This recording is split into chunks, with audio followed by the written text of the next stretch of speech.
ஐயப்பனுடைய சிலை, அதாவது லிங்க வடிவில் ஆண் தன்மையாகவும் சங்கு வடிவில் பெண் தன்மையாகவும் இரண்டர கலந்து உலக உயிர்கள் அனைத்தையும் காக்கும் காவலனாக இந்த சிலை இருக்கிறது. ஐயப்பன் சிவனை போல தியான கோலத்திலும் விஷ்ணுவை போல விழித்த நிலையிலும் அருள்பாலிப்பு என்பது மிகவும் விசேஷமான ஒன்று. மன அமைதி, தெளிந்த சிந்தனை, எதையும் சாதிக்கும் மன ஆற்றல், அஷ்டமா சித்தி ஆகியவற்றை அவருடைய அந்த ஆசனம் குறிக்கிறது.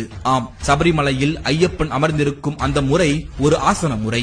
யோக நிலையில் காலை வைத்து வயிற்றை அழுத்தி மூச்சை அடக்கி குண்டலினி சக்தியை மேலெழுப்பி அந்த சக்தியை ஞான சக்தியாக மாற்றி தனது திறந்த கண்கள் மூலம் பக்தர்களை பார்த்து அவர்களுக்கு ஆசி வழங்கும் நிலையில் இருப்பதால் தான் பக்தர்களை தன் பக்கம் இவ்வளவு அதிகமாக அவரால் ஈர்க்க முடிகிறது. ஐயப்பன் தன்னுடைய வலது கையில் பரமாத்மாவுடன் ஜீவாத்மா கலக்கும் முத்திரையையும் தனது இடது கையில் ஜீவாத்மா பரமாத்மாவின் பாதத்தை சரணடையும் தத்துவத்தையும் குறிக்கிறது. அதாவது மனிதன் இறைவனை